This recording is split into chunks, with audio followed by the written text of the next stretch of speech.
Masquera say More Zimbabwe, welcome to our channel Zim Confessions and Deep Secrets. Kana kariki kutanka kuepa nino channel, please don't forget to subscribe. Kana uchingwa karaka subscribe, but don't forget to comment and share this video. Nasi More Zimbabwe tawigirai nyaya ya Buda ni kwa Murambinda uko kwanga kujicelebrate kwa the 44th independence yenyika ya Zimbabwe. More Zimbabwe nafunga kwanga kwa kazara kusanganisira zakari the interim president webato Citizens Coalition for Change MaWelshman NaTshabangu vanga variko kwa Murambinda zakari na vasengezo shabangu vanga variko kwa Murambinda na vachauton wende vanga variko ndofunga nyaya yabuditswa nezim daily ya Buda pa exendo yavo vakataura ivo vachiti interim president of CCC Professor Welshman NaTshabangu is participating in today's Independence Day celebration in Murambinda. Traditionally, the opposition party has shunned these events, claiming they are used by the ruling party ZANU for political reasons and don't represent the mood of millions of Zimbabweans.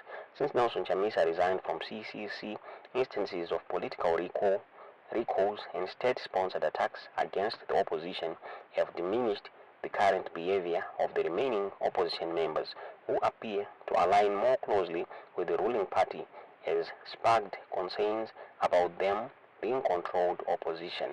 There are allegations that these members might have collaborated with the state security to undermine Chamisa, who continues to maintain considerable support among Zimbabweans. Zvazobuda nezim daily wa Zimbabwe mshirame kunga vasengezo shabangu na vaWelshman NaTshabangu na vachauton wende vawanikwa variko ku Independence Day celebration. Vamwe vabudo vachiti this showed kuti vaWelshman NaTshabangu vawende na vasengezo shabangu varadza political maturity muri Zimbabwe.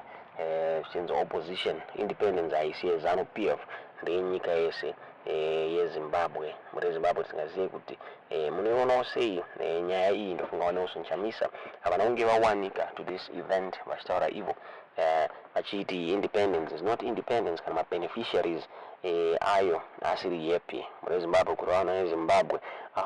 So vanhu vawanda vabuda vachitaura vachiti vasengezo shabangu naWelshman NaTshabangu navachauton wende vari kupiwa mari neZANU PF.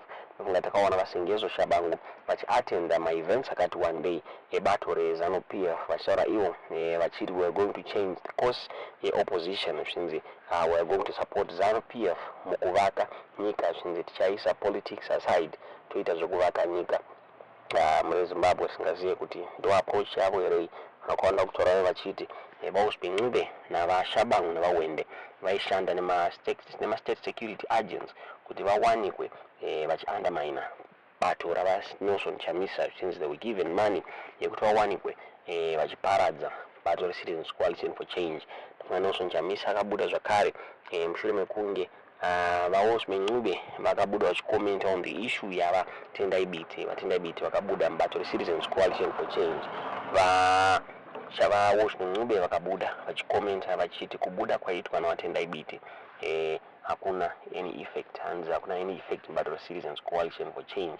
Pakabuditswa nyaya naVaNelson Chamisa zvichinzi vaWelshman NaTshabangu vaigarira ma-party funds muri Zimbabwe, hanzi they are in politics for the sake yemari. Tisingaziye kuti ndiyo here nyaya yacho. Tisingazomunoona sei zvakare kuti is there any problem kuti vashabangu vawanikwa vachiwanikwa ku Independence Day pamwe chete naWelshman NaTshabangu navachauton wende muri Zimbabwe. Tiudze mu-comment section.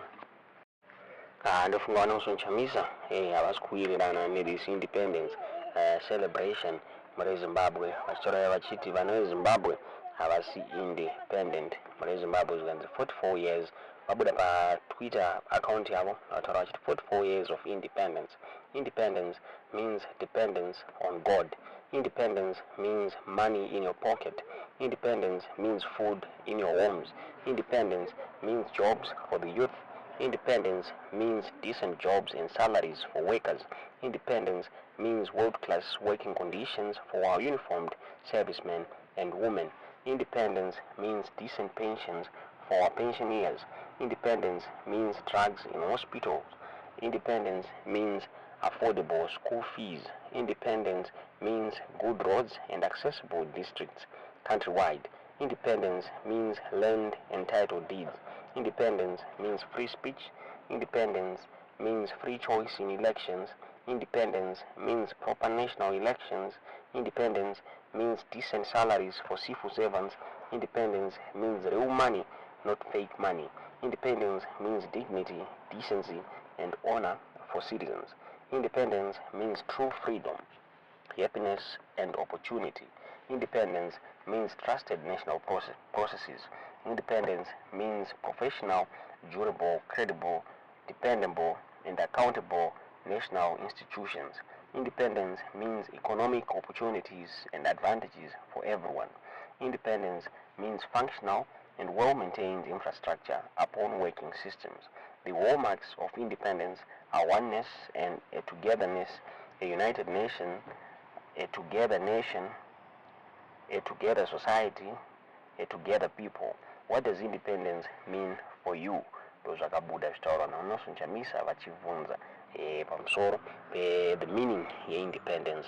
Ndofunga vakatanga vabvunza vakatanga vataura zvakare paexendo yavo vachitaura ivo vachiti independence is empty without the dignity and happiness of its beneficiaries. Zimbabwe shall be free and happy in our lifetime.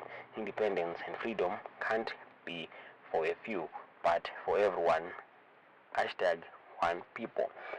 Tisingazive kuti munoona sei nyaya iyi seems as if vanonso Chamisa havasi kuwirirana neindependence iri kutungamirwa naMnangagwa, but vaShabangu pamwe chete navaWende pamwe chete naMaWelshman Ncube they seem to agree naPresident Mnangagwa. Tingaziva kuti munoona sei, ingava iri reason yemari here kana kuti tiudzeiwo zvamuri kufunga pamusoro penyaya iyi mucomment section.